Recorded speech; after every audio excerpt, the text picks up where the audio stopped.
Hi అండి. వీడియోలోకి వెళ్ళబోయే ముందు వీడియో నచ్చితే ఒక చిన్న లైక్ చేసి ఛానల్కి అయితే సబ్స్క్రైబ్ చేసుకోవడం మర్చిపోకండి. హలో అండి, నేను మీ నవీనాని. Welcome to our channel Naveena vlogs అండి. ఇక్కడైతే సాంబార్ అయితే ప్రిపేర్ చేస్తున్నాను అనమాట. మీలో ఎంతమందికి సాంబార్ అంటే ఇష్టం నాకు కామెంట్ సెక్షన్లో చెప్పేసేయండి. ఎలా చేస్తున్నాను ఏంటి అనేది. ఇదైతే నా స్టైల్లో నేను చేసే సాంబార్ అండి.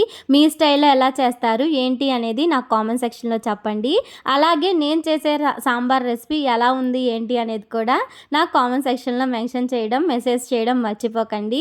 ఫస్ట్ అయితే కొంచెం అంత ఆయిల్ వేసుకున్నాను. దాంట్లోనే వెజిటేబుల్స్ అన్నీ ఫ్రై చేసుకుంటున్నాను. వెజిటేబుల్స్ ఇక్కడ ఏమేమి తీసుకున్నానంటే టమాటా, బంగాళదుంప, క్యారెట్ తీసుకున్నాను, పచ్చిమిర్చి అంతేనండి. సో వీడప్పుడు ఏంటంటే మునక్కాయ ఇంకా సొరకాయ ఇవి ఉంటే అవి కూడా వేసుకోవచ్చు, చాలా బాగుంటుంది.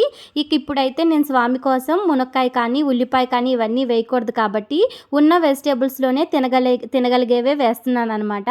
దాంట్లో భాగంగానే ఈ బంగాళదుంప, క్యారెట్, టమాటా అనమాట. సో పచ్చిమిర్చి ఇంతవరకే యాడ్ చేసుకున్నాను. అవి కొంచెం ఫ్రై అయిన తర్వాత దాంట్లో చింతపండు రసం అయితే తీసుకున్నాను కదా, అది యాడ్ చేసేసుకున్నాను అనమాట. కొంచెం అంత కొత్తిమీర, కరివేపాకు కూడా యాడ్ చేసుకున్నాను. ఎప్పుడైతే కారం ముక్కలు ఫ్రై అయ్యేటప్పుడే ఆయిల్లోనే వేసేసేదాన్ని, ఈసారి అయితే మర్చిపోయాను. తర్వాత అయితే యాడ్ చేసుకున్నాను అనమాట. ముక్కలు ఆయిల్లో ఫ్రై అయిన తర్వాత చింతపండు రసం కొంచెం ఉడికాక దాంట్లో పప్పు అయితే కలిపేసుకుంటాను. ఆ పప్పు బాగా మిక్స్ చేసుకుంటానండి. ఇదైతే సిమ్ టు మీడియం ఫ్లేమ్లో మాత్రమే చేసుకుంటాను. హైలో ఒకేసారి పెట్టానంటే మాడిపోద్ది అనమాట.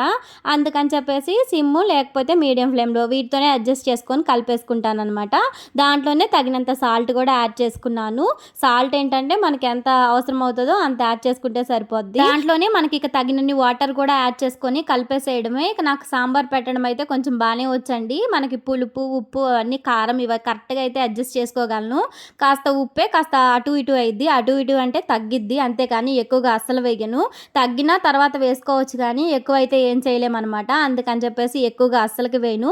ఈ సాంబార్ వచ్చేసి ఇప్పుడు ఇడ్లీలో కూడా ఇదే, అందుకని చెప్పేసి కొంచెం అంత బెల్లం ఎక్కువగానే వేసాను. టేస్ట్ ఏంటంటే ఇడ్లీలోకి కొంచెం బాగా అనిపించిద్ది అనమాట. ఇక్కడ సాంబార్ పౌడర్ వేసిన తర్వాత స్మెల్ అయితే అద్దిరిపోయిందండి, నమ్ముతారో లేదో కానీ.